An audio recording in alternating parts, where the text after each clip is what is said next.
এই ছেলেটা তোকে ডিস্টার্ব করে? হ্যাঁ, আমি তো একে মারিনি। তো তুমি কাকে মারছো? ওদিন একটা ছেলে এসে তোর কথা জিজ্ঞাসা করতেছিল আর দেখলাম যে বাসার সামনে ঘুরঘুর করতেছে। আমি তো ভাবছি ওই মনে তোকে ডিস্টার্ব করে, হেভি গিলিয়েছি। আর্টিস্ট ছেলেটা না তো? ছেলেটা কি ছবি হ্যাঁ, ছেলেটা চলে যাবার পরে এটা দেখি পড়ে আছে। এটা তো আমি।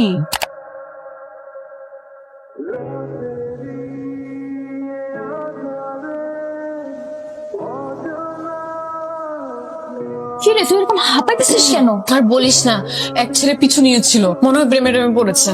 কি বলিস? কেমনে? একটু চারুকলায় গেলাম, একটু শাড়ি টাড়ি পরে ছেলেটা নোটিস করছে বারবার, আর তাকায় তাকায় কি জানি আঁকছিল। তোর দিকে নোটিস করছিল? নর্মাল তোকেই আঁকতেছিল। হতে পারে। আর তোর বাসা পর্যন্ত এসেছে, মনে হয় কালকেও আসবে। কালকে আসলে কথা বলবি, তুই কি প্রেম টেম করবি না নাই? ভাই দেবে ছেলেটা দেখতে কেমন রে? দেখতে তো সুন্দরই ছিল।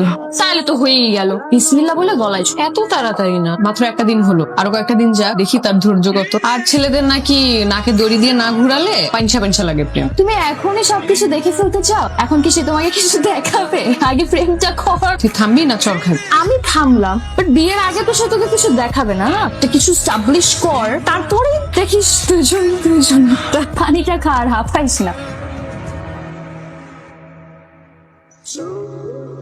এক্সকিউজ মি, আসসালামু আলাইকুম। ওয়ালাইকুম আসসালাম। আপু, আপনি কি এই বাসায় থাকেন? হ্যাঁ। কিছু মনে না করলে একটা প্রশ্ন করতাম, আপনার কি ছোট বোন আছে? মানে আপনি কি কাউকে খুঁজছেন? জি, আসলে উনার নামটা জানি না। গত 3 দিন আগে উনাকে দেখেছিলাম এই গেট দিয়ে ভেতরে যেতে। 3 দিন হয়ে গেল উনাকে আর খুঁজে পাচ্ছি। সে কি নীল শাড়ি পরেছিল? জি জি জি, নীল শাড়ি, নীল চুড়ি, ছোট্ট একটা টিপ। ওনার চোখগুলো না অনেক সুন্দর করে আঁকানো, অনেক সুন্দর চোখ, বড় বড় চোখ। কি হয় আপনার? প্রেমিকা? জি না। তাহলে বোন? জি, বোন কেন হবে? কোনো হয় না, তাহলে কি হয় আপনার? আপু, এখনো কিছু হয় না, কিন্তু মন বলছে কিছু একটা হয়ে যাবে। এই খবর তাহলে জানাতে হয় মনে হচ্ছে। আপনি ওনাকে চেনেন? বলতে পারেন, কিন্তু সে তো এই বাসায় থাকে না। কোথায় থাকে তাহলে? যাকে খুঁজছেন তাকে কি ভালোবাসেন? ভালোবাসি কিনা জানি না, শুধু এতটুকু জানি ভালো থাকার জন্য ওনাকে দেখাটা খুব দরকার। আপু প্লিজ আমাকে যদি একটু বলতেন উনি কোথায় থাকে। খুঁজতে থাকেন, পেয়ে যাবে। আজকে যেমন বান্ধবীকে পেয়ে গেছেন, তাকেও একদিন ঠিকই পেয়ে যাবে। কি সুখবর আনলি বল? আরে ওই পাগলটা তো তোকে খুঁজতে খুঁজতে অজ্ঞান হয়ে যাচ্ছে। কে? চারুকলার ওই আর্টিস্ট ছেলেটা। কি বলিস? ও আসছিল? আর বলিস না, আমার বাসার সামনে এতদিন তোকে খুঁজছে তোর বাসা ভেবে। আজকে আমার সাথে কথা হয়েছে, তোর ঠিকানা চাচ্ছিল। কি বলছিস তুই? বলছি খুঁজতে থাকেন, পেয়ে যাবেন। আহারে ছেলেটা অনেক ইনোসেন্ট রে। তুই কিভাবে বুঝলি? আরে আমি যখন বললাম ওই বাসাটা তোর না, তুই ওখানে থাকিস না, জানিস বাচ্চাদের মতো কান্না কান্না কণ্ঠে বলতেছে, কোথায় গেলে পাবো তারে? কি নিষ্পাপ চেহারা। আমার মন চাচ্ছে আমি ঝুলে পড়ি। ঝুলে পড়। না করছে কে? না দেব, আমার সাবকনসিয়াস মাইন্ড বলতেছে তোদের প্রেমটা জমে একদম ক্ষীর হয়ে যাবে। ও তোকে অনেক ভালোবাসে। তুই কিভাবে বুঝলি? আমি তাকে জিজ্ঞেস করছিলাম আপনি কি তাকে ভালোবাসেন? সে কি বলছে জানিস? কি? ভালোবাসে কিনা তা তো জানি না, কিন্তু তাকে খুঁজে না পেয়ে আমার অস্থির অস্থির লাগতেছে, আমার খুব কান্না পাচ্ছে। যা, আরে আসলে আরো কি বলে জানিস? মায়া মায়া কণ্ঠে, কান্না কান্না কণ্ঠে বলতেছে, আমি যদি তাকে খুঁজে না পাই আপনি আমাকে খুঁজে দিবেন। আমার এক হাসি পাইছে, বাট ছেলেটা অনেক ভালো। নেক্সট টাইম আমার বাসায় আসলে আমি তোর ঠিকানা মাস্ট দিয়ে দেবো। কি বলিস? দিস তোর ইচ্ছে হলে। ও মা, তোর ইচ্ছা নাই? জানি না। আরে কোথায় যাচ্ছিস তুই? লজ্জাই পাস? দাঁড়া। এই মিম, শোনো না। আপনি আবার এসেছেন? কি করব? তোমার নাম্বারটা তো আমার খুব দরকার। প্লিজ দাও না, তোমার সাথে আমার অনেক কথা আছে। আমি আপনার সাথে কোনো কথা বলতে চাই না, ডিস্টার্ব করবেন না তো। প্লিজ, আমি তোমার পায়ে ধরি, নাম্বারটা আসলে খুব দরকার। আমার অনেক কথা জমে আছে, সব কথা আমি তোমাকে বলতে। কি নাটক শুরু করছেন আপনি? আমি পায়ে ধরে ছেলেদেরকে নাম্বার দেন না, মুড়ি খান। আচ্ছা, পায়ে ধরবো না, মুড়ি দিয়ে দাও, মুড়ি খাবো।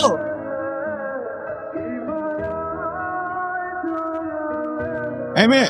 আপনি? হ্যাঁ। আসসালামু আলাইকুম মামা। মামা? যারা মেয়েদের পেছনে এভাবে ঘুরঘুর করে তাদেরকে আমি মামা ডাক। হবেন? অন্য কোনো নাম আছে লিস্টে ডাকার মতো? যেহেতু আপনি মামা হবেন না, তাহলে আপনি পরপুরুষ। কোনোভাবেই সম্ভব না মামা হওয়া। না। শিওর? 100%। ওকে মামা, রেডি? 1 2 3 বাই। আপনি আবারও ডিস্টার্ব করছেন আমাকে। এই গোলাপ ফুলগুলো তোমার জন্য, প্লিজ ফুলগুলো নাও, তোমার পায়ে ধরি। এই, আমি না আপনাকে বলছি পায়ে ধরা ছেলেদেরকে আমি পছন্দ করি না? আর আমি আপনাকে চিনি না জানি কেন ফুল নিব? কি বললা? তুমি আমাকে চেনো না? আরে আমরা দুইজন না একসাথে ছোটবেলায় বড় হইলাম, তুমি আমার চোখের সামনে বড় হইলা, আর আমাকে চিনতেছো না? আপনি যেই হন, আপনি আমার চোখের সামনে থেকে দূর হন। আচ্ছা ঠিক আছে, চোখের সামনে থেকে সরে যাবো। এই ফুলগুলো তোমার। এই কি ব্যাপার, তুমি আমার বিছানায় শুয়ে আসছো কেন? ধরো। তোমার কথা এত সময় লাগাই দিছিস একটা কফি আনতে। হ্যাঁ শোনো, লাস্ট কয়েকটা দিন ধরে না আমাকে একটা ছেলে খুব ডিস্টার্ব করতেছে, বাসার সামনে ঘুরঘুরি করে। বলিস কি? কে? কবে থেকে? আগে বলিস নি? চিনি না, বেশ কয়েকদিন ধরে ডিস্টার্ব করছে। তুই শুধু ছেলেটাকে একবার দেখা দিস তো, ওকে হাতের কাছে পেলে হাত পা ভেঙে একদম গলায় ঝুলিয়ে। হাত পা ভাঙা লাগবে না, একটু বকা দিয়ে দিলেই হোক। আচ্ছা তুই শুধু আমাকে দেখায় ওকে কিভাবে সাহায্য করতে হয় আমি ভালো করে বুঝে নেবো। এরপর থেকে তোকে ডিস্টার্ব তো দূরের কথা, তোর দিকে তাকানোর সাহস করা, বুঝছিস? টেনশন করিস না। এখন যাও, কফিটা নিয়ে তুমি তোমার রুমে যাও। খেতে দে মা। আমি আসলে একটা মেয়েকে খুঁজছিলাম। আচ্ছা তাহলে তুমি সেই ছেলে যে কয়েকদিন ধরে বাসার সামনে ঘুরঘুর করতেছো, তাই না? জি, আপনি জানেন? হ্যাঁ আমি তো জানি। তুমি তো প্রথম থেকে প্রেমে পড়ে গেছো, তাই না? তো বলেছে আপনাকে? হ্যাঁ বলেছে, আরো বলেছে। কি ভাই? তোমাকে জামা আদর করতে বলেছে। সরি। না, জ্বর তো আগের থেকে অনেক কমছে। শুনতেছি, বলো। এই অল্প একটু ঘা খেলে কেউ মারা যায় না? আমাকে এসে মারছে, ওটা আমার কষ্ট লাগে না মিলে। যে মানুষটাকে ভালোবাসি, এই মানুষটা যেন তোমার খাওয়া জন্য মনে খুব ব্যথা করতেছে। এগুলা বাবা বাদ দিয়া এখন একটু রেস্ট নাও, একবার সুস্থ ফিল করবো। দোস্ত অনেক হয়েছে, এখন বাসায় চল। আর একটু থাকি। তুমি যে তোমার ক্যাম্পাস ছেড়ে এখানে ঘোরাঘুরি করতেছো এই চারুকলায়, জানো পড়াশোনা কোথায়? লাটে। আমার পড়াশোনা নিয়ে তোর চিন্তা করতে হবে না। ওয়াও, আমি তোমার পড়াশোনা নিয়ে না হয় চিন্তা করলাম না, কিন্তু আমার পড়াশোনা নিয়ে আমারই তো চিন্তা করতে হবে না? তোকে আসতে বলছে কে? ভেরি নাইস, ওকে ফাইন, তাহলে তুমি থাকো, আমি গেলাম। আচ্ছা দাঁড়া না, চল যাই।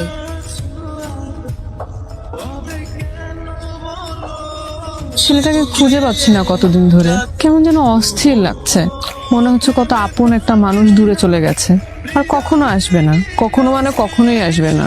অথচ আমাকে কথা দিয়েছিল সারা জীবন আমার জন্য অপেক্ষা করবে। সব মিথ্যা, কোনো ধৈর্য নেই। কিন্তু এমনটা তো হওয়ার কথা ছিল না। ছেলেটাকে আমার যথেষ্ট ভালো আর সহজ সরল মনে হয়েছে। সব উপরে উপরে ভালো মানুষ, কিন্তু সব মিথ্যা। থাক দোস্ত, তুই মন খারাপ করিস না। কার জন্য মন খারাপ কর? ওই মিথ্যুকের জন্য? দেখছো ছেলেটার এখনো কোনো শিক্ষা হয়নি, আবারও ডিস্টার্ব করতেছে। দাঁড়া তোরে। কি ব্যাপার, মিম ভিতরে চলে গেল কেন? আপনার জন্য পায়েস আনতে গেছে, পায়েস। ভাই দেখো, ছেলেটা আবারও ডিস্টার্ব করে। এই ছেলেটা তোকে ডিস্টার্ব করে? হ্যাঁ, কিন্তু আমি তো একে মারিনি। তো তুমি কাকে মারছো? আমি কিনে ওদিন একটা ছেলে এসে তোর কথা জিজ্ঞাসা করতেছিল আর দেখলাম যে বাসার সামনে ঘুরঘুর করতেছে। আমি তো ভাবছি ওই মনে তোকে ডিস্টার্ব করে, হেভি গিয়েছি। আর্টিস্ট ছেলেটা না তো? ছেলেটা কি ছবি আঁকে? হ্যাঁ, আচ্ছা দাঁড়া তো, ওদিন ছেলেটা চলে যাবার পরে এটা দেখি পড়ে আছে। এটা তো আমি। ভাইয়া তুমি কি করলে? একটা নিরাপদ ছেলেকে এভাবে মারলা নির্মম ভাবে? আরে আমার কি দোষ? আমি কি চিনি নাকি? আর ওই ছেলেটা কে হয়? তোমার এত কিছু জানতে হবে না, তুমি আমার জন্য অনেক করছো, আর করতে হবে না। দোস্ত মন খারাপ করিস না। মন খারাপ করবো না? যে ছেলেটা আমাকে ভালোবাসে আমার জন্য বিনা কারণে মার খেয়েছে। এই জন্য মনে হয় ওই দিন অভিমান করে সে আর আসে নাই চারুকলায়। ঠিক বলছিস। এখন আমি কি করবো? ভাবতে দে। এই দেখি ছবিটা পাইছি দোস্ত, ওর নাম তো সানি। ওর সাথে যেহেতু তোর চারুকলায় দেখা হয়েছে, আরো একজন আর্টিস্ট, আমরা যদি চারুকলায় গিয়ে খোঁজ নিই তাহলে ওর ঠিকানা পাইতে পারি। চল আমরা কালকে চারুকলায় যাই। ঠিক বলছিস, আর এটা ছাড়া এখন কোনো উপায়ও নাই। এক্সকিউজ মি, আপনার ইউনিভার্সিটি সানি নামে একজন আছে, চুল একটু বড় বড় মাঝি টাইপের, চেনেন আপনি? না, সানি নামে তো কাউকে চিনি। কিরে চল। হ্যাঁ, সানি ভাইয়ের সাথে তো আমাদের কারো কোনো যোগাযোগ নেই। অনেকদিন যাবত তার ফোনও বন্ধ। একটা প্রেম ঘটিত ব্যাপার ছিল তো, সেই জায়গা থেকে কোথায় খুব বেশি কষ্ট পেয়েছি। প্রেম ঘটিত ব্যাপার বলতে? প্রেম ঘটিত ব্যাপার বলতে একটা মেয়েকে ভীষণ পছন্দ করছিল, ওই মেয়েটার বাড়িও চিনে আসছিল। নর্মালি তো সানি ভাই এরকম না, কিন্তু সম্ভবত মেয়েটাকে বেশি পছন্দ করেছে, তাই তার বাড়ি পর্যন্ত গেছে। তাই বলে মেয়েটা তার ভাইকে দিয়ে তাকে ম্যাট খাওয়াই দিবে? এটা কোনো কথা? একটা মেয়েকে কি পছন্দ করতে পারে না কেউ? এই বিষয়টাতে সানি ভাই ভীষণ কষ্ট পাইছে, খুব ভেঙে বসছে। অনেকদিন ঢাকাতে ছিল, সম্ভবত শহরে নাই, গ্রামে চলে গেল। কি বলছেন এগুলা? আপনি কি সানি ভাইয়ের গ্রামের ঠিকানা জানেন? আরে ভাই, সানি ভাই গ্রামের ঠিকানা জানলে তো তাকে আমরাই গিয়ে নিয়ে আসি। তাকে তো আমরা খুব পছন্দ করি, তাকে তো আমরা খুব মিস করতেছি, তাই না? পয়েন্ট। ঠিক আছে, থাকেন তাহলে পরে। কোথায় যাচ্ছি বল না? দারুণ জায়গায় যাচ্ছি, গেলে তোর মনটা একেবারে ফুরফুরে হয়ে যাবে। বল কোথায় যাচ্ছি? বললাম না সারপ্রাইজ। সারপ্রাইজ বলে দিলে কি মজাটা থাকবে? আমি তো তোকে আর জাহান্নামে নিয়ে যাব না, তাই না? এভাবে তাকায় আছিস কেন? আমাকে কি পেয়ে ফেলবি না? মামা একটু তাড়াতাড়ি জানতো। ছবির মেয়েটা কি অদ্ভুত সুন্দর।